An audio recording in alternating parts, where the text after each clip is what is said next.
You are the size of a jellybean, blind and pink and hairless, and you begin the only journey you will ever make alone, climbing up through the wet fur on your mother's belly toward her pouch. You cannot see, you cannot hear. You have only your front claws and the strength in your tiny arms. You climb for minutes that feel endless. Your mother does not help you. She cannot. This part belongs only to you. You reach the pouch opening and pull yourself inside, into the dark and the warmth, and you find a teat and clamp onto it. It swells slightly in your mouth, locking you in place. You will not let go for weeks.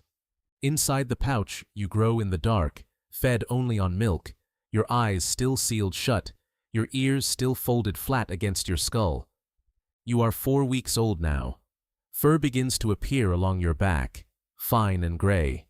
You are 13 weeks old now. Your eyes open for the first time, and there is nothing to see but the pink walls of the pouch. You are 22 weeks old now. Your mother's pouch is tight around your growing body. You begin to push your head toward the opening, toward a light you have never known. You are 6 months old.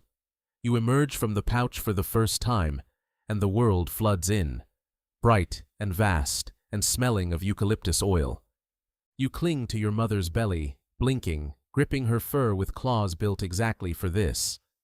Your mother begins to feed you something strange, soft, dark matter from her own body, rich with the bacteria your gut does not yet have. You need this. Without it, you cannot break down what you are about to eat for the rest of your life.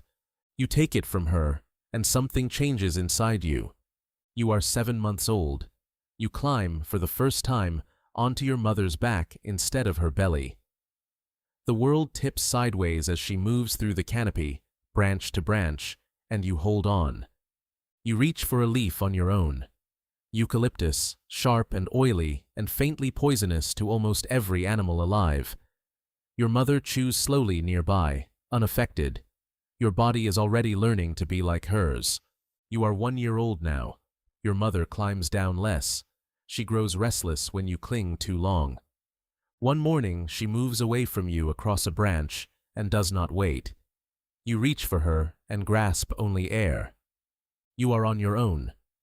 You spend your first weeks alone, learning what her body already knew. Which trees hold leaves low in toxins? Which trees to avoid after rain, when the oils concentrate and burn? You test dozens of trees before you find the ones your body can use. You sleep 18 hours some days, folded into the fork of a branch, conserving energy your slow gut needs to break down the leaves. You are almost 2 years old. Your body sends you looking for ground that is not yours. You climb down and cross open earth, exposed and slow, moving between stands of trees toward a home range no one has given you. This is the most dangerous walk of your life. On the ground, you are not built to run.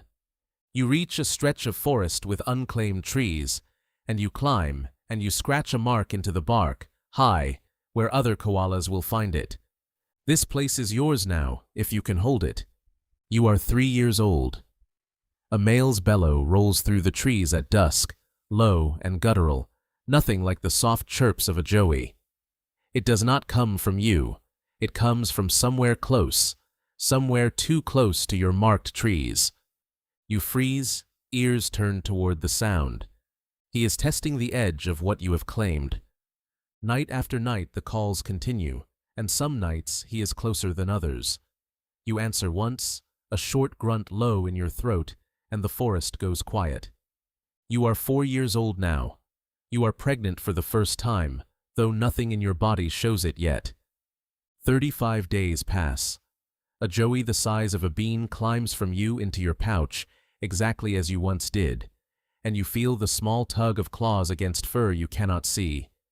You keep climbing, keep eating, keep living exactly as before, because the work now is simply not to fail at the one thing every koala before you has done. You are 5 years old. A dry season stretches longer than any you remember. The leaves you rely on curl and toughen, their moisture gone, their oils sharper. You drink almost nothing most years. The leaves carry the water you need. This year they carry less. You climb lower than you should, toward the base of a tree. toward the memory of water you can sense but have never needed to find. A car passes on a road cut through the trees nearby. You freeze at the tree line and do not cross. Not this time. You are 6 years old now. Fire moves through a forest 3 ridges from yours, and for 2 days the sky turns the color of rust. You do not know what fire is. You only know to climb higher when the smell of smoke reaches your tree, curling into the highest fork you can find, doing what koalas have always done when the ground turns to danger. Waiting it out above it, the only strategy your body has ever been given. The wind shifts. The smoke thins. Your trees are still standing. You are 8 years old. Your Joey has left your back for good, climbed down one morning and not returned, crossing open ground toward a range of its own, exactly as you once did. You watch it go from your fork in the tree. You do not follow. You are 10 years old now. Your teeth, worn flat over a decade of grinding tough eucalyptus leaves, no longer close the way they once did. Chewing takes longer. You eat more and gain less from it. Some days you sit motionless for hours, not from choice, but because your body asks less of itself now. You are 12 years old. The trees around you have thinned, cleared at the edges, cut back where the forest meets a road that did not exist when you first crossed this ground. The path between food trees is longer than it used to be, and crossing it means more time exposed on open earth than your body was built to survive. You make the crossing anyway, because the tree ahead is the only one left with leaves soft enough for your worn teeth to manage. You are 13 years old now. Your body is tired in a way rest does not fix. Your fur has thinned along your back. You sleep longer, eat less, climb slower. One evening you settle into the fork of a tree you have used for years, and you do not climb down the next morning. You do not climb down the morning after that.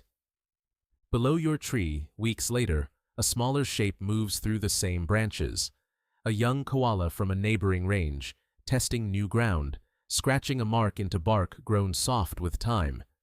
It finds your old tree empty and claims it, the way you once claimed a stretch of forest that belonged to no one. It reaches the highest fork, settles in, and closes its eyes. You were once the size of a jellybean, blind and hairless, climbing alone through fur toward a warmth you could not see. And somewhere in this forest, right now, another koala is making that same climb, carrying forward the only journey that has ever mattered.